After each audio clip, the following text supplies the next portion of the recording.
And yet at the same time, you could look at the vast pattern of history, and you could see that, that there was a strong indication that something was maneuvering things toward a particular directed end. And yet there was no possibility in my mind, after following all of these many trails, that this could be a human conspiracy, because human beings simply can't conspire over thousands of years. They can't keep something going that long.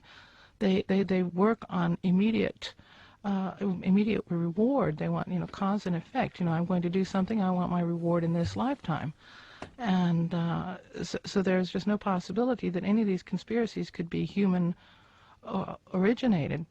And that was where I was for a long time. And then I began to think about manipulations from other realities.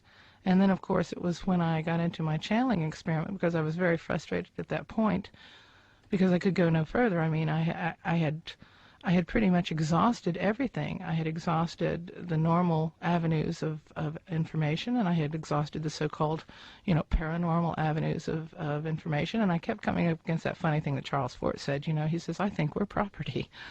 And that struck me. That is exactly how it appears when you look at this vast sweep of history. It's as though we're one big experiment. Well, and who is perpetrating the experiment? Who perpetrates it? Yeah.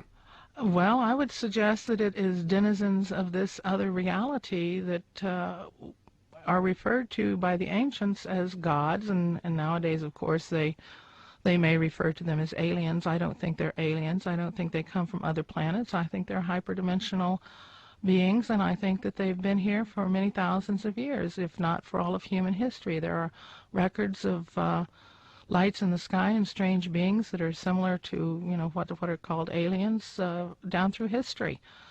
Jacques Vallée referred to it as a control system. Control system, hyperdimensional reality, it's pretty much the same thing. I'm just wondering why, why they would appear to be so fascinated with us, especially over such a long, protracted, amount of time. I mean, clearly, I don't know what their intentions are, so it's difficult to try and gauge that, even if they do have intentions like human beings have intentions. But what do you, hypothesize is the reasons that people might want to manipulate us in this way? Or, sorry, beings might want to manipulate us in this way. Well, the evidence strongly indicates that we are food for them.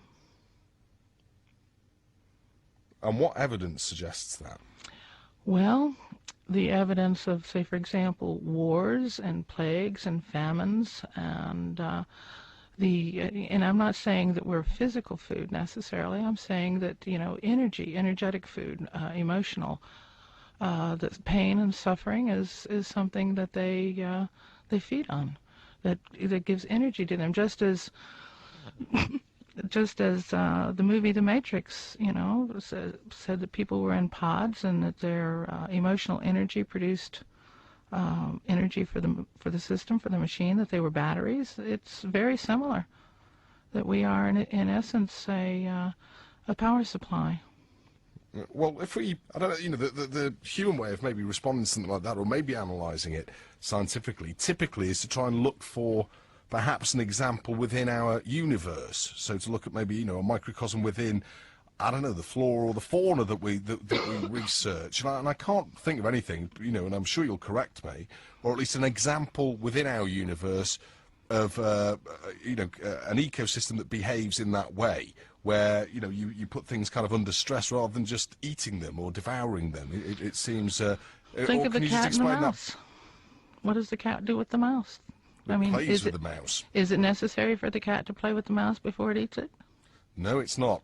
That was that's a very obvious example, isn't it? A very good example. So, is the point then that they need to kind of maintain us and keep us here and keep us going as a food source in the same way that we try and sustain our own food sources? More or less, and I think that in many respects they cut us some slack. They make sure that we know enough to create a civilization, to feed that civilization, to build that civilization up, to increase the numbers of people in that civilization, and then to put people into conflict with one another so that they fight and kill one another so that there is, massive pain and suffering. And do you find this, I mean, having come to this conclusion, do you find that, I don't know, a depressing thought, or do you think it's empowering because, it removes us maybe from some of the ways of thinking that humans have had and kind of been stuck to over the millennia? I mean, how do you feel having come to that conclusion? Well, in the beginning, it was extraordinarily depressing, as you might imagine. And, it was, somebody asked me, after all these years, what have you learned? And I said, well, I've learned that there's no free lunch in the universe, and if you think there is, then you're lunch. And also, we are not at the top of the food chain. And that was pretty depressing for a period of time.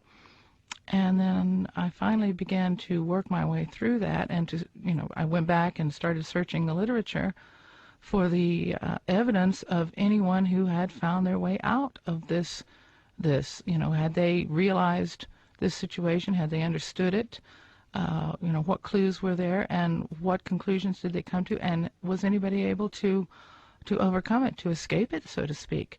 And clearly there are individuals in history, and you'll notice that the book has a thread all the way through it of alchemy, that I believe that alchemists were among those who were able to not only come to understand the system, but were able to step outside of the system, to be able to access hyperdimensional realities, because all of these things that these special powers that so-called alchemists were able to achieve have to do with mastery of space and time, which is what you achieve when you achieve the ability to step in and out of the hyperdimensional realities.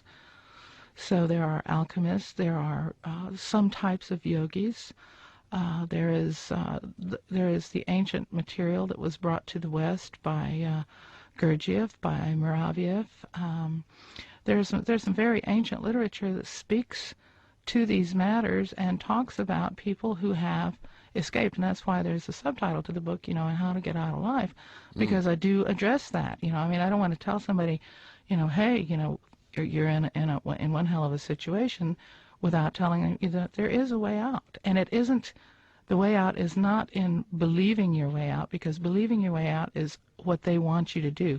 As long as they can get you to believe something, as long as they can invoke your faith in some pie-in-the-sky idea that you're going to change your reality by believing it, or you're going to get raptured to heaven when Jesus comes, or when the Mahdi comes, or whatever, that keeps you complacent. But we live, in that case then, we live, at least, I would imagine it's the same in the States and in France where you're at the moment, but certainly in this country, we seem to be living in an increasingly secular society. We're an increasingly less complacent society, and fewer people subscribe to those points of view. So what is the belief system that we have at the moment that makes us fodder for these hyperdimensional beings? I would say that I don't necessarily agree with you. Now, I'm from the United States, and I lived in the Bible Belt. And if you notice, George Bush has a great deal of support among fundamentalist Bible believers who actually believe that if they push the envelope on Armageddon, it will force Jesus to come and rapture them. They really believe this. I don't know if you have anybody in your family who subscribes to these types of beliefs, but I do. And they sincerely, truly believe that. And interestingly, the ideas of the rapture originated in Wales. I don't know if you're aware of that or not. But No, I didn't know that. No. Yes, they originated, and they originated in some fundamentalist type churches that went into some charismatic type activities that were accompanied by strange phenomena, including lights in the skies. At the same time, all over England, there were strange sightings of black cats, black dogs, and other unusual, what you would call hyperdimensional window fallers, creatures that would slip between dimensions.